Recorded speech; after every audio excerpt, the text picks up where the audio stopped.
Good morning friends, তোমরা সবাই কেমন আছো? আশা করছি তোমরা সবাই অনেক অনেক ভালো আছো। আর আজকে নতুন একটা ব্লগ নিয়ে চলে এসেছি তোমাদের জন্য। আশা করছি আজকের ব্লগটা তোমাদের ভালো লাগবে। তো ওইদিকে আমার ভাত হয়ে গেছে, আর তো এইদিকে আমি তরকারি বসিয়ে দিয়েছি, ওইদিকেও তরকারি হচ্ছে। আর এটা আমি বেগুনটা ভেজে নিলাম।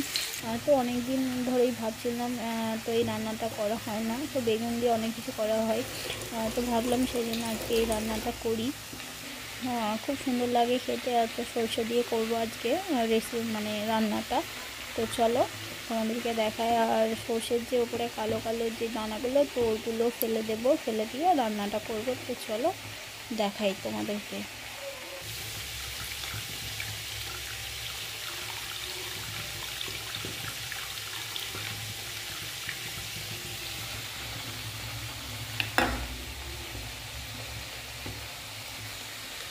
তো সর্ষেটা দেওয়া হয়ে গেছে, আর কালো অংশটুকু দিইনি। আর এদিকে হলুদও দিয়ে দিয়েছি। তো এটা ফুটলে কিছুক্ষণ পরে বেগুন দিয়ে দেবো। আর এদিকে মাছের ঝোল করবো বলে আনাজটাও কড়াতে দিয়ে দিয়েছি। তো ঝিঙে, তারপর ঝিঙে, আলু, তো এইসব দিয়ে ঝোল করবো। আর পেঁপেও আছে। তো সব কিছু দিয়ে মাছের ঝোল জানো খুবই ভালো হয় খেতে।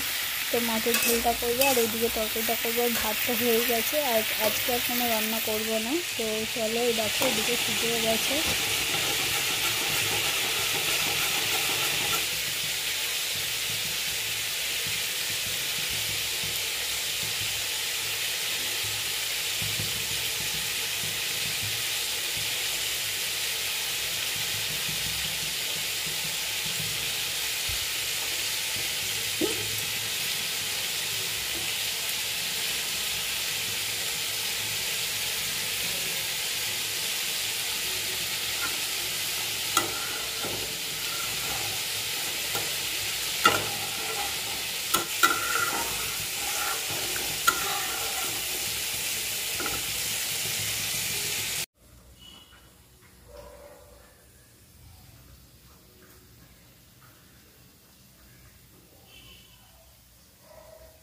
এদিকে আমার তরকারিটা হয়ে গেছে, আর এদিকে আমি ঝোলটা করার জন্য আর এদিকে হলুদ দিয়ে দিচ্ছি।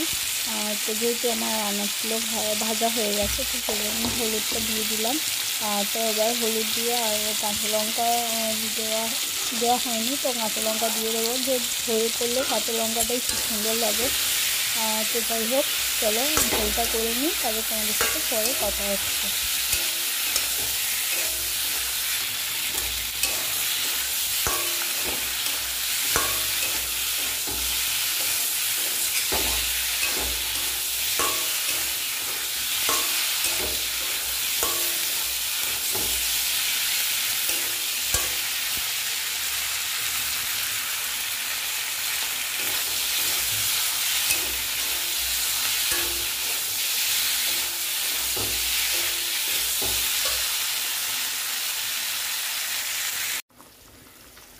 তো দেখো তরকারিতে আমি জল দিয়ে দিয়েছি। আর তো জল দেওয়ার পর কিছুক্ষণ চাপা দিয়ে রেখেছিলাম, আর তরকারিটা ফুটেও গেছে। আর আমি কাঁচা লঙ্কা দিয়ে তরকারিটা করেছি। যাই হোক, আজকের ভিডিওটা আমি এখানেই শেষ করছি। আজকের ভিডিওটা আর বেশি বড় করছি না। তোমাদের কেমন লাগলো অবশ্যই জানিও। দেখো আমি নতুন একটা